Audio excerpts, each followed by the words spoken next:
नमस्कार, आप सभी का स्वागत है जीएस अकेडमी जोन की इस क्लास में। और ये जो सीरीज चल रहा है, इस सीरीज में हम लोग एनसीईआरटी के बुक को पढ़ रहे हैं और हम लोग क्लास 10th की ज्योग्राफी का पहला चैप्टर पढ़ चुके हैं और आज हम लोग सेकंड चैप्टर पढ़ने वाले हैं। और मैंने पहले ही बता रखा है कि अगर आपको वास्तव में बीपीएससी टीआरई 4 को क्रैक करना है तो आपको हर हालत में एनसीईआरटी को पढ़ना पड़ेगा, चाहे वह साइंस हो, चाहे वो आपका ज्योग्राफी हो या अन्य सब्जेक्ट हो। ठीक है, तो कल क्लास हुआ था, आज सेकंड लेक्चर है और सेकंड लेक्चर में हम लोग पढ़ेंगे वन एवं वन्य जीव संसाधन। ठीक है, तो जो लोग भी नए हैं चैनल को सब्सक्राइब कर लीजिएगा।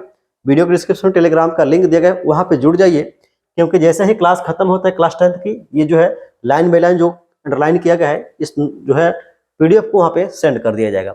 इसके अलावा अगर आप बीपीएससी टीआरई 4 की तैयारी कर रहे हैं और वास्तव में आपको टीआरई 4 को क्लियर करना है, जी जान से लगे हुए हैं, तो हमारे यहाँ से बीपीएससी टीआरई 4 के लिए कंप्लीट एनसीईआरटी के नोट्स को कम कीमत पे बाई कर सकते हैं, जहाँ पे आपको पीआरटी 6 to 8 टीएसटी पीएचडी के लिए जो है नोट्स मिल जाएगा और इससे आप बिल्कुल बेहतर तरीके से अपनी तैयारी को कर सकते हैं और अपना अच्छा मार्क्स टीआरई 4 में ला सकते हैं, जिससे कि आपकी सिलेक्शन हो जाएगी।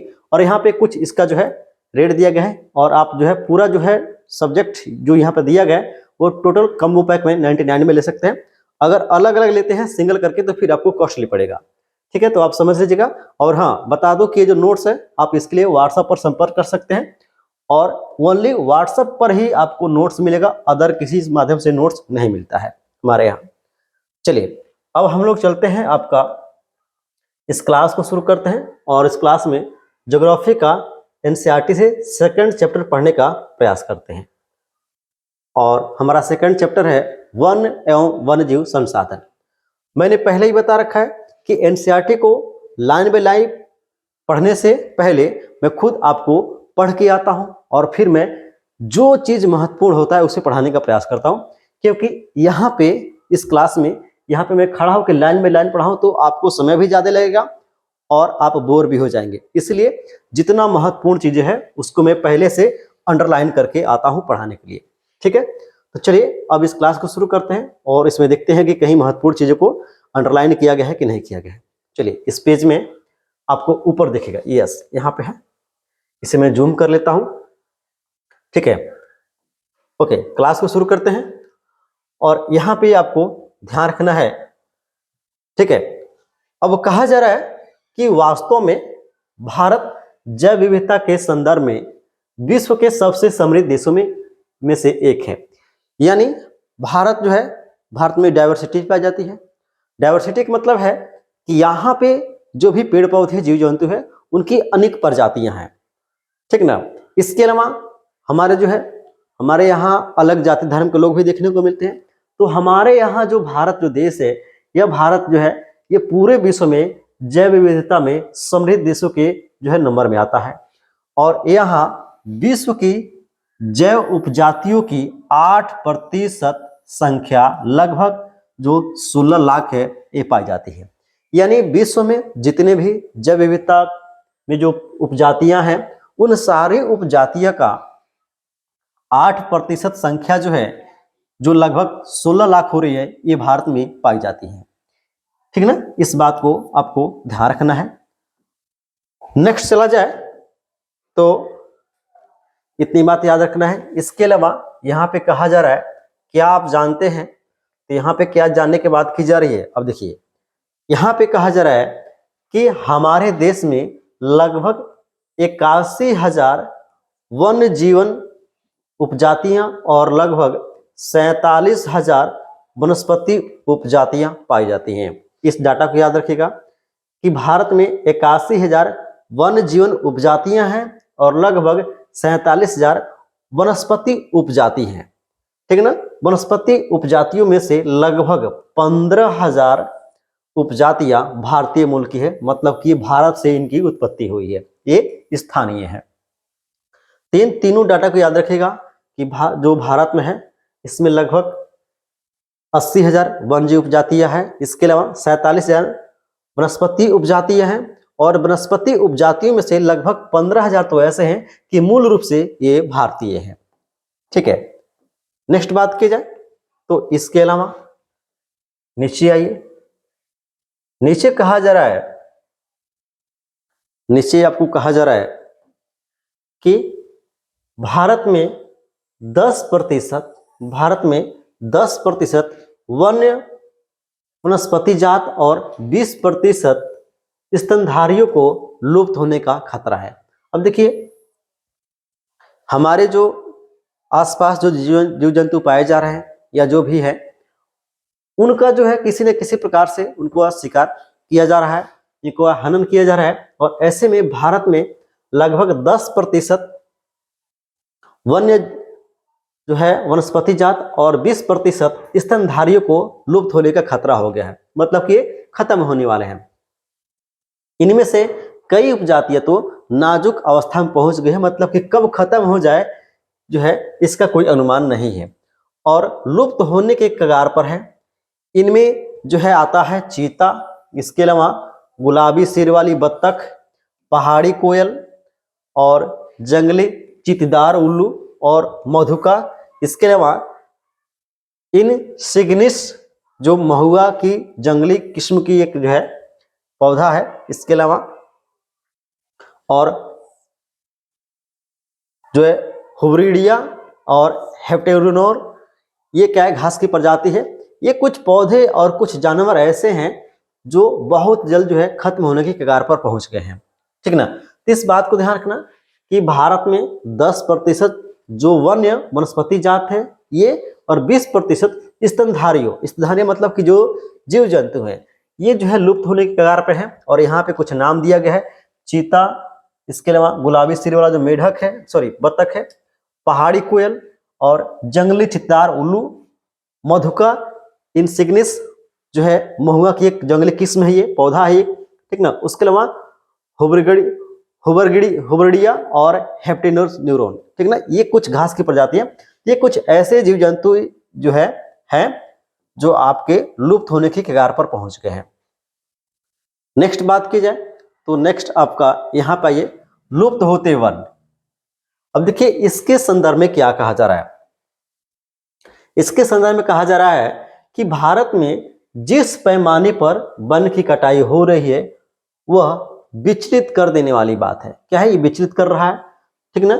और देश में वन आवरण के अंतर्गत अनुमानित जो है ये 79.42 मिलियन हेक्टेयर क्षेत्रफल है। यानी ऐसा अनुमान है कि भारत में जो वन आवरण है यह 79.42 मिलियन हेक्टेयर क्षेत्रफल है। यह देश के कुल भौगोलिक क्षेत्रफल का 24.16% है। अब ध्यान रखिएगा कि भारत में जो टोटल क्षेत्रफल पे जो वन है ये आपका 79.42 मिलियन हेक्टेयर है, और इसी के जब क्षेत्रफल में बांटा गया है तो भारत के कुल भौगोलिक क्षेत्रफल का 24.16% हिस्सा पर ये वन है। और इसमें से सघन वन जो है 12.2% है, खुला वन 9.14% है और मैंग्रोव वन 0.14% आता है। और ये जो रिपोर्ट है ये स्टेट ऑफ फॉरेस्ट रिपोर्ट 2005 के अंतर्गत ये जारी किया गया है। तो यहाँ पे आपको ध्यान रखना है ये वाला जो डाटा है 24.16%, ये भारत के संपूर्ण क्षेत्रफल के जो है 24.16% पे है जो है वन आवरण है। और आपको पता है कि भारत में जो वन आवरण होना चाहिए कितना होना चाहिए, 33%, और है कितना तो 24.16% है, ठीक ना। इसके अलावा आपको सघन वन इसको याद रखने की उतना जरूरत नहीं है, लेकिन आप इसको जो है याद रख सकते हैं, ठीक ना, इसको ध्यान रखिएगा। नेक्स्ट चला जाए तो नेक्स्ट नीचे देखिए, अब नीचे कहा जा रहा है कि यानी ये जो वन रिपोर्ट 2015 की जो जारी की गई थी इसके अनुसार वर्ष 2013 से सघन वनों के क्षेत्र में 3775 वर्ग किलोमीटर की वृद्धि हुई है। कितना वृद्धि हुई है तो 3775 वर्ग किलोमीटर की वृद्धि हुई है। कब, 2013 से। परंतु वन क्षेत्र में यह वृद्धि वन संरक्षण उपायों की प्रबंधन की भागीदारी तथा वृक्षारोपण से हुई है। यानी इसके लिए वन संरक्षण नीति लाया गया और यहाँ तक कि जो है वृक्षारोपण भी हुई थी, तब जाके ये 3775 वर्ग किलोमीटर जो है ये एरिया वनों के अंतर्गत बढ़ा था 2013 के बाद। ठीक ना। नीचे वाला उतना इंपॉर्टेंट नहीं है, लेकिन ऊपर वाला को याद रखिएगा। चलिए आगे बात करते हैं।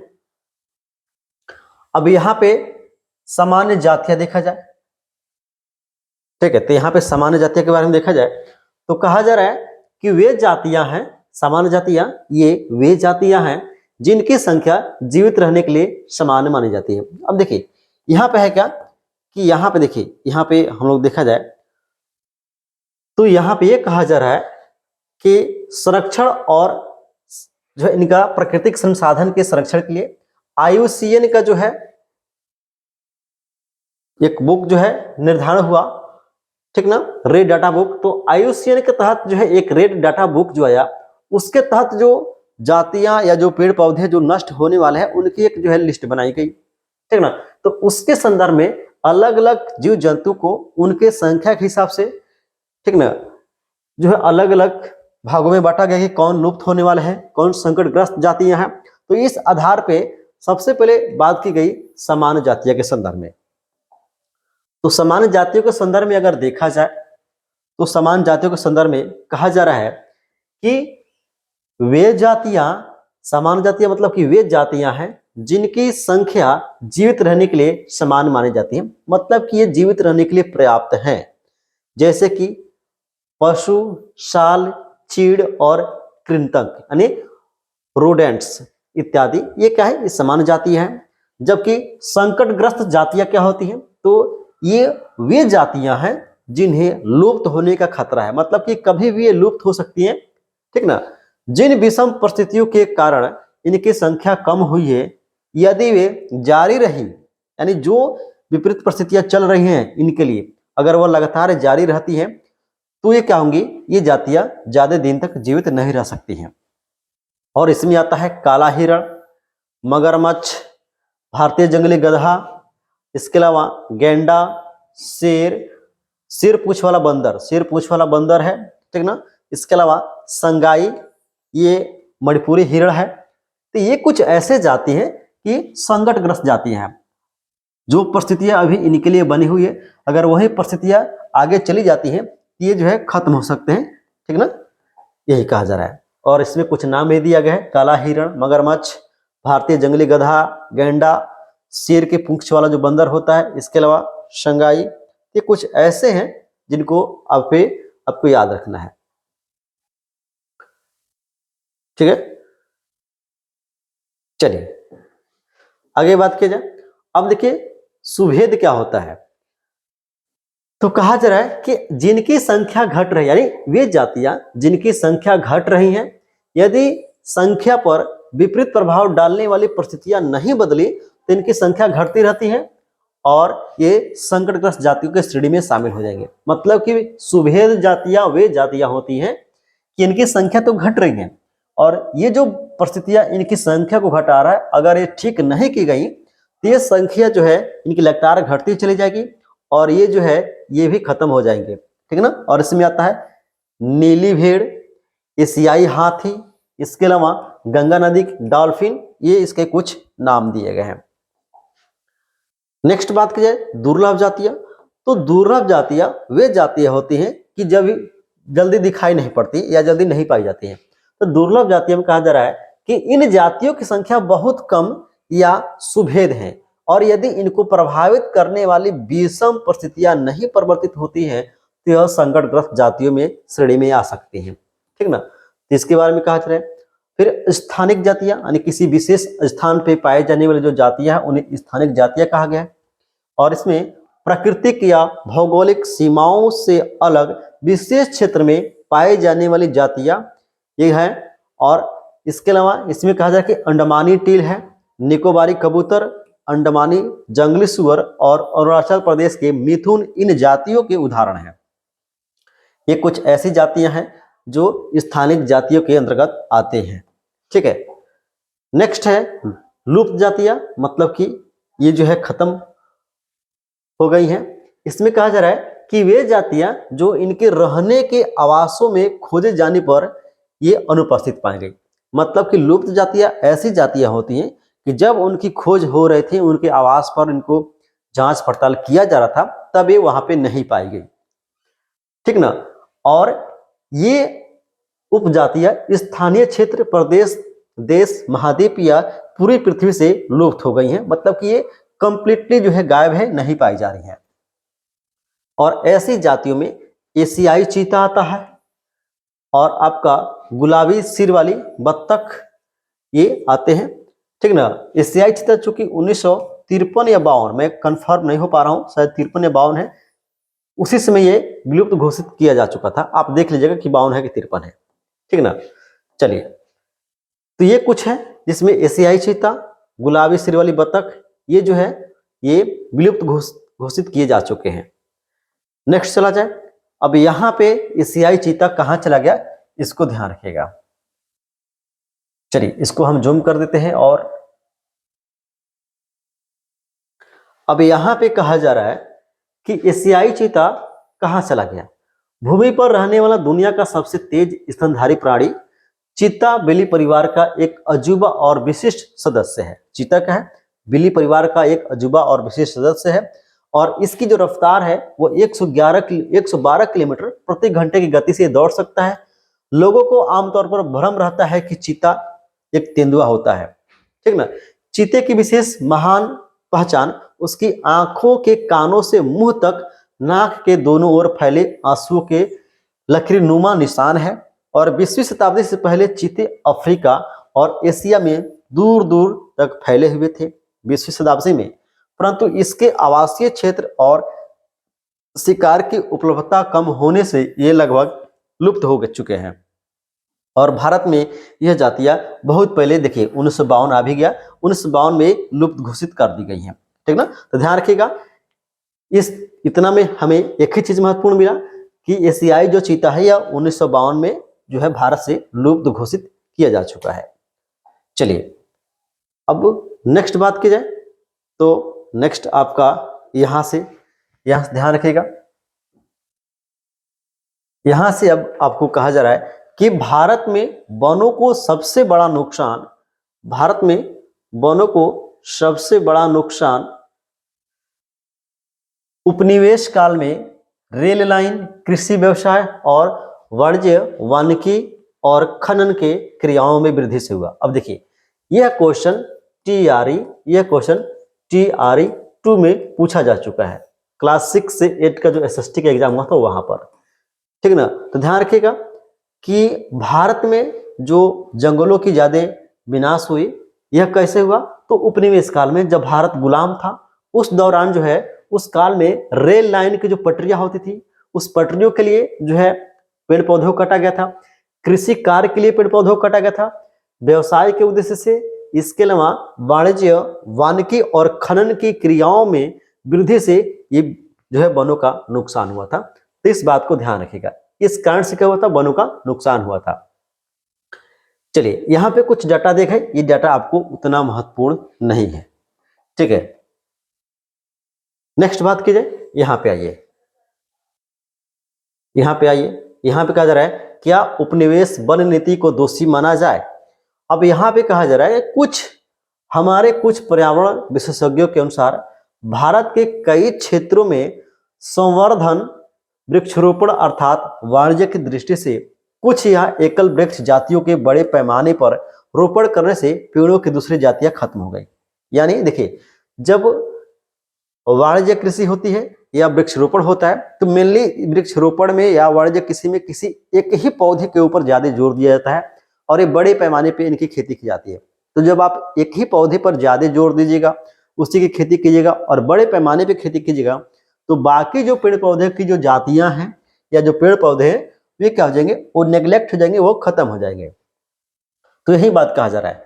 इसके अलावा कहा जा रहा है कि उदाहरण के तौर पर सागवान के एकल रोपण से दक्षिण भारत में अन्य प्राकृतिक वन बर्बाद हो गए और हिमाचल में चीड़ पाइन के रोपण से हिमालय ओक और रोडोडेंड्र जो है, ये जो रोडोडेंड्रोट जो है, ये क्या हुआ, इसका भी नुकसान हुआ।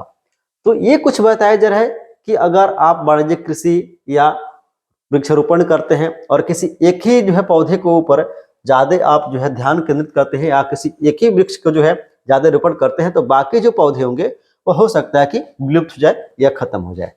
जैसे कि यहाँ पे एग्जाम्पल दिया गया है कि हिमालय के चीड़ पाइन रूपड़ से हिमालय की ओक और रोडोडेंड्रोन जो है ये खत्म हो गया। अब नेक्स्ट चलिए, नेक्स्ट अब देखा जाए तो यहाँ पे कुछ परियोजना के बारे में दिया गया है। अब देखिए, कहा जा रहा है कि 1952 से नदी घाटी परियोजनाओं के कारण 5000 वर्ग किलोमीटर से अधिक वन क्षेत्रों को साफ करना पड़ा था, ठीक ना। और यह प्रक्रिया अभी भी क्या है, अभी भी जारी है। और मध्य प्रदेश में ये 4 लाख हेक्टेयर से भी अधिक वन क्षेत्र को नर्मदा परियोजना के पूर्ण होने जाने से पहले जलमग्न हो जाएगा। अब देखिए, ये कुछ डाटा दिया गया है कि जब 1952 से नदी घाटी परियोजना शुरू हुई तो उस समय 5000 वर्ग किलोमीटर से अधिक वन क्षेत्र को साफ किया गया था। और जब नर्मदा नदी घाटी परियोजना जब शुरू हुई थी तो ऐसा अनुमान था कि लगभग 4 लाख हेक्टेयर से अधिक वन क्षेत्र को साफ करना पड़ेगा या ये जलमग्न हो जाएगा, ठीक ना। तो ये कुछ डाटा दिया गया है। अब नीचे देखा जाए तो नीचे कहा जा रहा है कि पश्चिम बंगाल में बक्सा टाइगर रिजर्व, कौन सा, पश्चिम बंगाल में बक्सा टाइगर रिजर्व और डोलोमाइट के खनन के कारण गंभीर खतरे में है। कौन, बक्सा टाइगर रिजर्व, किसके कारण, तो पश्चिम बंगाल में जो डोलोमाइट का जो खनन हो रहा है इसके चलते बक्सा टाइगर रिजर्व अब ये गंभीर खतरे में है।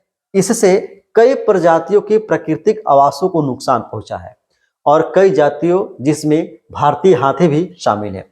यानी अगर ऐसा ही परिस्थिति बनना रहा तो हो सकता है कि भारतीय जो हाथी है ये विलुप्त हो जाए, ठीक ना। तो इस बात को ध्यान रखना। बक्सा टाइगर रिजर्व कहाँ पे है, पश्चिम बंगाल में। और किस लिए खतरा बना हुआ है, तो डोलोमाइट के खनन के चलते ये इसके ऊपर खतरा बना हुआ है। चलिए नेक्स्ट बात की जाए तो नेक्स्ट आपका है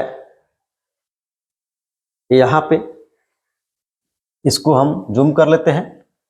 यहाँ से क्वेश्चन आपके एग्जाम में बनते हैं, ध्यान रखिएगा। यहाँ पे कहा जा रहा है हिमालय या चीड़ के बारे में। तो देखिए, हिमालय संकट की स्थिति में क्यों है, तो कहा जा रहा है कि हिमालयन या चीड़ की प्रकार का एक सदाबहार वृक्ष है ये हिमालय।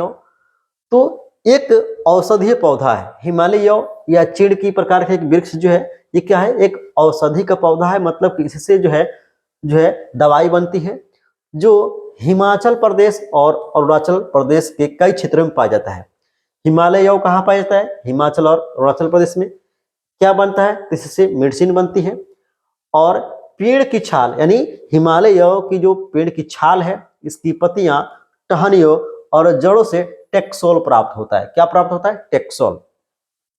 और टेक्सोल नामक रसायन निकाला जाता है इससे, तथा इसे कुछ कैंसर रोगों के उपचार के लिए प्रयोग किया जाता है, ठीक ना। इसके बनाई गई दवाई विश्व में सबसे अधिक बिकने वाली कैंसर औषधियों में से एक है, ठीक ना। इसके अतिरिक्त इसके अधिक निष्कासन से इस वनस्पति जाति को खतरा पैदा हो गया है।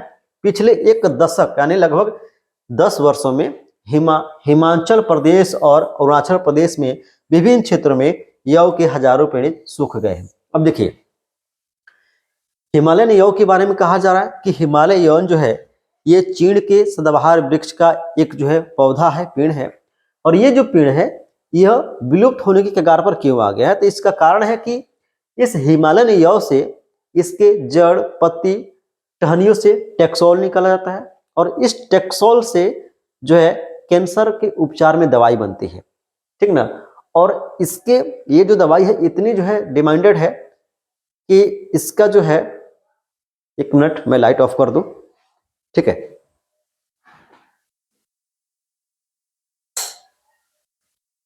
तो ये कहा जा रहा है कि ये जो टेक्सोल है ये कैंसर में बहुत ज्यादा उपयोग किया जाता है, जिसके चलते इस पौधे का ज्यादा जो है काटा जा रहा है।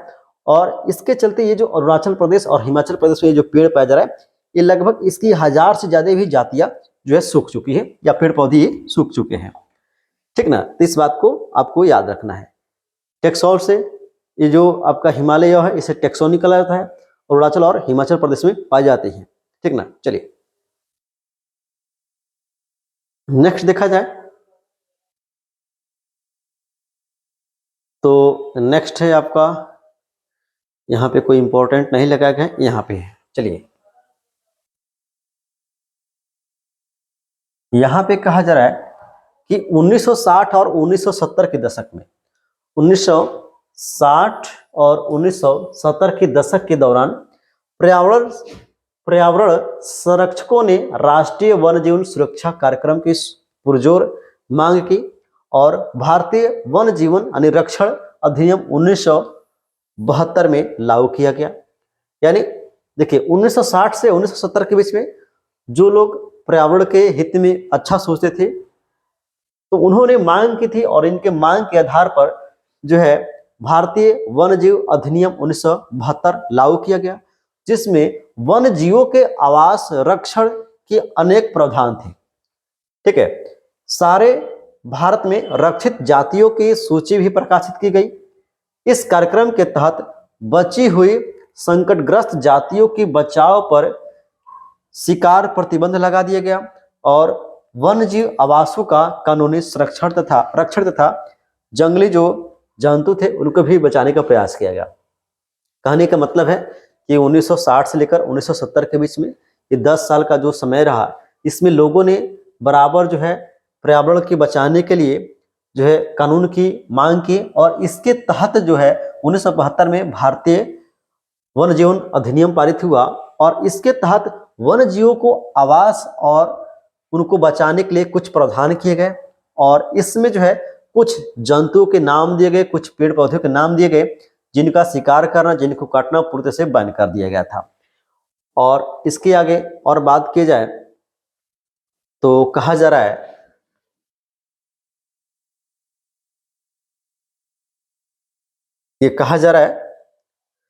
कि जीवों के व्यापार पर रोक लगा दी गई, जो भी वन जीव थे उनके व्यापार पर रोक लगा दिया गया और प्रबल जोर दिया गया।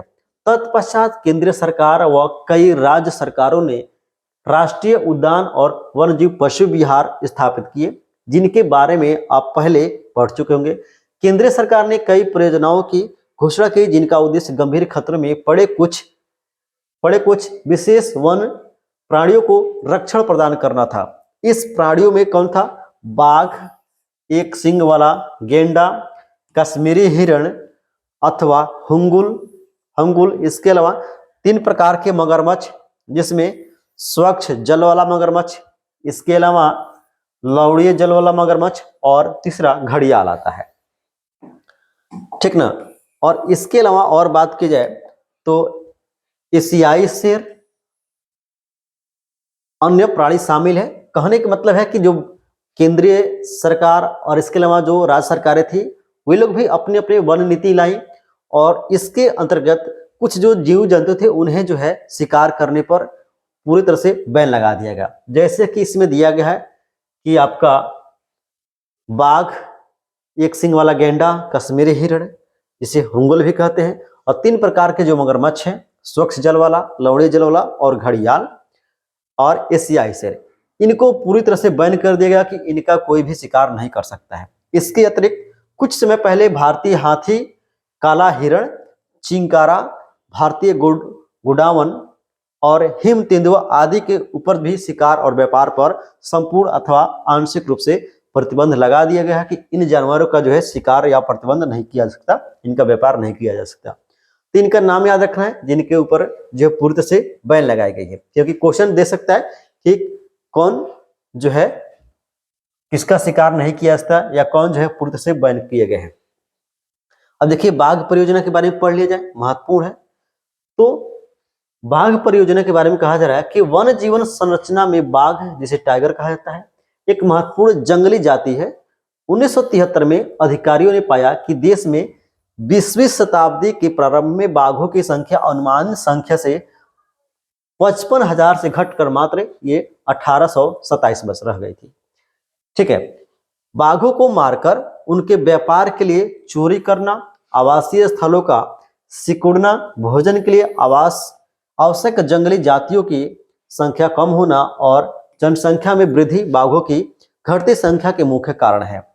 ठीक है, अब बाघों की खाल जो है व्यापार और उनकी हड्डियों का एशियाई देशों में परंपरागत औषधि में प्रयोग के कारण यह जाति विलुप्त होने की कगार पर पहुंच चुकी है, क्योंकि भारत और नेपाल दुनिया के 2/3 बाघों को आवास प्रदान करता है। अब यहाँ पे देखिए, यहाँ पे कहा जा रहा है कि ये जो बाघ है, तो बाघ परियोजना के तहत कहा गया था कि 1973 में कुछ अधिकारियों ने जब इसकी गणना की तो उन्होंने पाया कि 20वीं सदी में बाघों की प्रारंभ में जो संख्या थी लगभग 55,000, वो घटकर अब कितने आ गई है, तो 1827 आ गई है। और उन्होंने पता किया कि इसका मेन कारण, इतनी संख्या घटने का मेन कारण है कि लोग जो है बाघों को मारकर उसका व्यापार कर रहे हैं। ठीक है, आवासीय, इससे क्या हो रहा है, इसके अलावा उसकी जो आवासीय स्थल है वो भी कम हो रहा है। ठीक है, क्योंकि लोग जंगलों को काट रहे हैं। भोजन के लिए आवश्यक जंगली जातियों की संख्या इससे कम हो रही है। और उन्होंने पाया कि बाघों को मारकर उसकी जो खाल है उसका व्यापार हो रहा है। इसके अलावा भारतीय परंपरा है कि भारत में उसको जो है उसकी हड्डियों का प्रयोग दवाई के रूप में किया जाता है।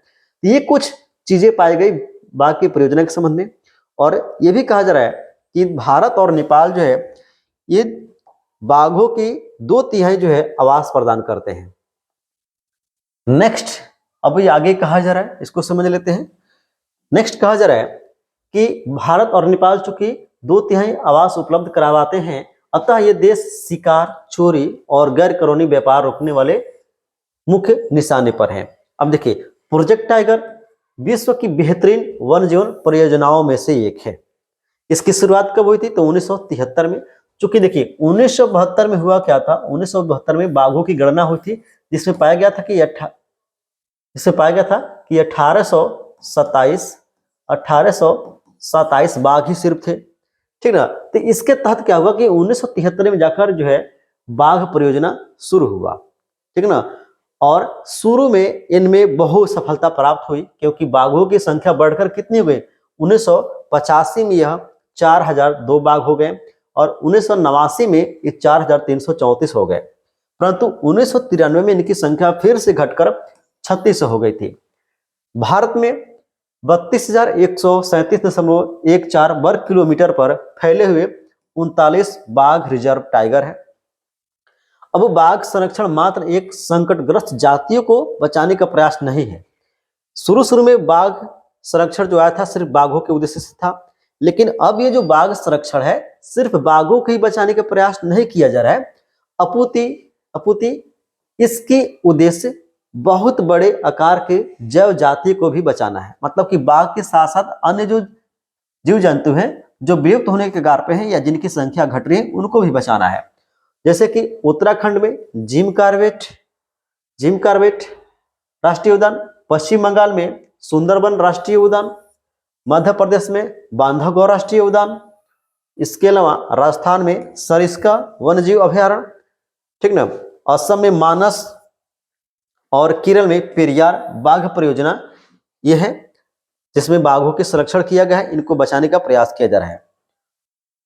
ठीक है, तो इसको आपको याद रखना। नेक्स्ट चला जाए तो नेक्स्ट आपका, चलिए यहाँ पे अब कुछ वनों के प्रकार दिए गए हैं। चूंकि आप जानते हैं वन को अलग अलग जो है प्रकारों में बांटा गया है, तो वन की एक प्रकार होती है आरक्षित वन। अब ये आरक्षित वन होते क्या है, तो देश में आधे से अधिक वन जो है ये आरक्षित वन घोषित कर दिए गए हैं। जहां तक वन और वन्य प्राणियों की संरक्षण की बात है, आरक्षित वनों को सर्वाधिक मूल्यवान माना जाता है। और यहाँ पे आरक्षित वन में आप बिना परमिशन के नहीं एंट्री कर सकते हैं, ये पूरी तरह से बैन होता है, इस बात को ध्यान रखना है। और आरक्षित वन का उद्देश्य होता है कि जो भी वन्य प्राणी हैं, जो भी पेड़ पौधे हैं, उनको सुरक्षा प्रदान किया जाए, और ये काफी मूल्यवान माने जाते हैं। नेक्स्ट है रक्षित वन। रक्षित वन की बात की जाए तो वन विभाग के अनुसार देश के कुल क्षेत्रफल का 1/3 लगभग 33% हिस्सा जो है ये रक्षित वनों के अंतर्गत आते हैं। और इन वनों को अधिक नष्ट होने से बचाने के लिए इनकी सुरक्षा की जाती है। ठीक है, ये दो वन हुए, एक आरक्षित वन और दूसरा रक्षित वन। तीसरी वन की बात की जाए तो तीसरा वन आता है अवर्गीकृत वन। कौन सा वन? अवर्गीकृत वन। और ये जो वन है अन्य सभी प्रकार के वन और बंजर भूमि जो सरकार या व्यक्तियों और समुदाय के स्वामित्व में है, मतलब कि उनके अधिकार में है, ये अवर्गीकृत वन कहे जाते हैं। मतलब कि ये खुला वन है, इसके ऊपर जो है किसी खास व्यक्ति का नियंत्रण नहीं होता है। जैसे कि सरकार का, समुदाय का या किसी भी व्यक्ति का अपना नियंत्रण नहीं होता है। इसमें कोई भी जा सकता है, आ सकता है, अपना इसमें यूज कर सकता है। ठीक है, इसी प्रयोग में ला सकता है। नेक्स्ट बात की जाए तो अब यहाँ पे देखिए, नेक्स्ट कहा जा रहा है, अब यहाँ पे कुछ महत्वपूर्ण बातें हैं, इसे समझ लेते हैं। नेक्स्ट है कि मध्य प्रदेश में स्थायी वनों के अंतर्गत सर्वाधिक क्षेत्र आता है। ये क्वेश्चन जो है महत्वपूर्ण है, बनता है क्वेश्चन। सबसे अधिक क्षेत्र वनों के कहां पर है, तो मध्य प्रदेश में, जो कि प्रदेश के कुल वन क्षेत्र का भी 75% हिस्सा आता है। यानी मध्य प्रदेश का जितना भी हिस्सा है उसका 75% हिस्सा वनों के अंतर्गत ही है। ठीक है, इसके अतिरिक्त जम्मू और कश्मीर, आंध्र प्रदेश, उत्तराखंड, केरल, तमिलनाडु, पश्चिमी बंगाल, महाराष्ट्र में भी कुल वनों का एक बड़ा अनुपात आरक्षित वनों का ही है। ठीक है, तो यहाँ पे आपको ध्यान रखना कि मध्य प्रदेश में वनों की जो क्षेत्रफल, जो एरिया है वो ज्यादा है। लगभग मध्य प्रदेश के कुल क्षेत्रफल का 75% हिस्सा वनों से घिरा हुआ है। इसके अलावा जम्मू कश्मीर, आंध्र प्रदेश, उत्तराखंड, केरल, तमिलनाडु, पश्चिम बंगाल, महाराष्ट्र, ये ऐसे राज्य हैं जहां पे कुल आरक्षित वनों की जो अनुपात है ये ज्यादा है। जबकि बात की जाए बिहार, हरियाणा, पंजाब, हिमाचल प्रदेश, उड़ीसा और राजस्थान में कुल वनों में रक्षित वनों का एक बड़ा अनुपात है। ध्यान रखिएगा, बिहार में कैसा वन पाया जा रहा है, रक्षित वन पाया जा रहा है। ठीक ना। और पूर्वोत्तर के सभी जो राज्य हैं, जैसे इसके अलावा गुजरात, पूर्वोत्तर के राज्य में जैसे कि आपका मेघालय, असम, मणिपुर, नागालैंड, मिजोरम, ठीक है, तो ये ऐसे राज्य हैं, या सिक्किम, ये ऐसे राज्य हैं। और इसके अलावा गुजरात, ये ऐसे राज्य हैं अधिकतर वन क्षेत्र अवर्गीकृत है। मतलब कि एक आराम से इसमें अपना आ जा सकते हैं, इस वन में अपना जो भी पेड़ पौधे या जो भी चीजें हैं उसको प्रयोग कर सकते हैं ना। ये अवर्गीकृत वन के अंतर्गत आते हैं, पूर्वोत्तर के राज्य और गुजरात, इसे आप याद रखिएगा। अब नेक्स्ट देखिए, समुदाय और वन संरक्षण। यहां पे चलिए बात की जाए, यहां पे भी महत्वपूर्ण पॉइंट है। यहां पे कहा जा रहा है कि सरिस्का बाघ परियोजना में राजस्थान के गांवों के जो लोग हैं, ये वन जीव संरक्षण अधिनियम के तहत वहां से खनन कार्य बंद करवाने के लिए संघर्षरत है। कहने का मतलब है कि राजस्थान में जो सरिस्का बाघ परियोजना पाई जा रही है, वहां की राजस्थान के जो स्थानीय लोग हैं वे वन जीव संरक्षण अधिनियम के तहत वहां पे जो खनन का कार्य हो रहा है उसे बंद करवाने के लिए प्रयास कर रहे हैं।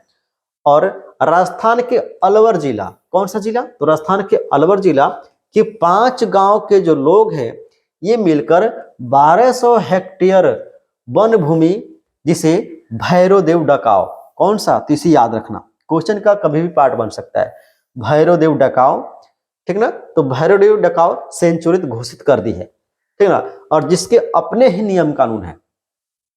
तो इस बात को ध्यान रखना, राजस्थान का अलवर जिला है और इस अलवर जिले में 5 गांव के जो लोग हैं ये लोग मिलकर 1200 हेक्टेयर की जो क्षेत्रफल का जो भूमि है इसे भैरव देव डकाव के नाम से सेंचुरित घोषित कर दिया है। और इनका अपना ही नियम कानून चलता है इस जो है जंगल जो है वन में। इसका नाम याद रखना, भैरव देव डकाव। ये कहां पर है, तो राजस्थान के अलवर जिला में।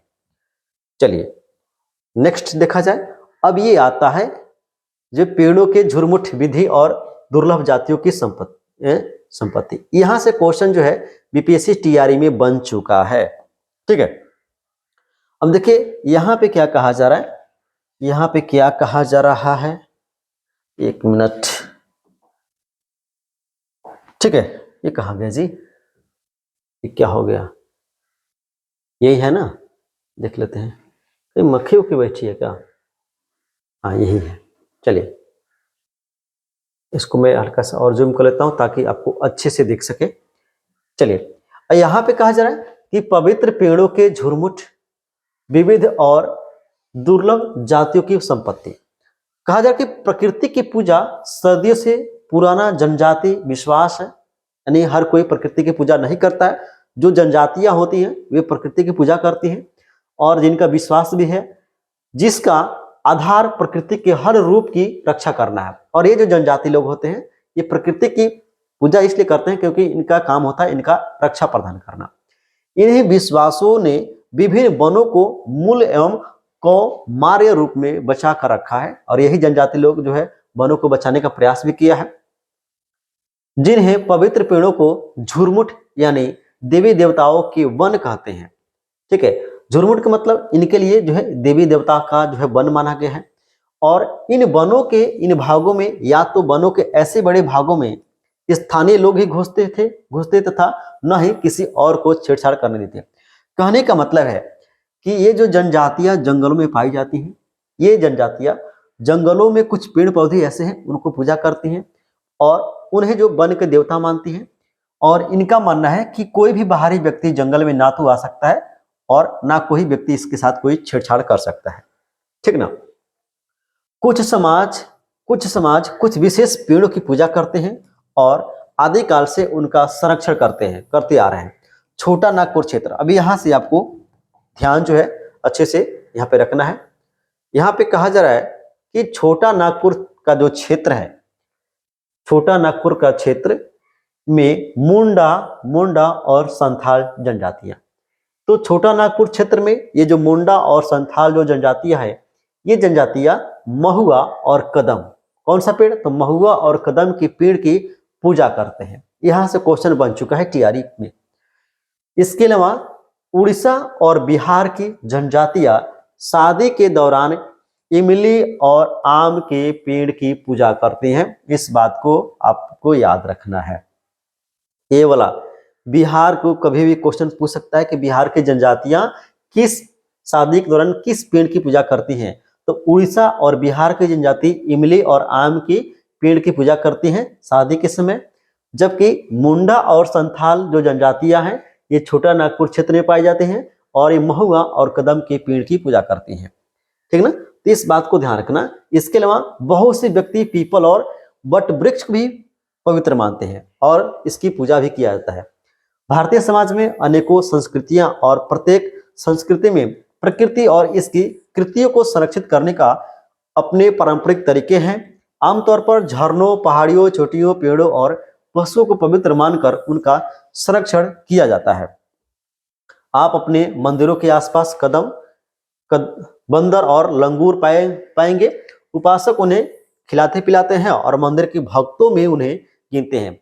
राजस्थान में देखिए, राजस्थान में बिश्नोई गांवों के आसपास काले हिरण, चिंकारा, इसके अलावा नीलगाय और मोरों के झुंड देख सकते हैं। ठीक ना, ये कुछ जो है बातें यहाँ पे बताई गई हैं।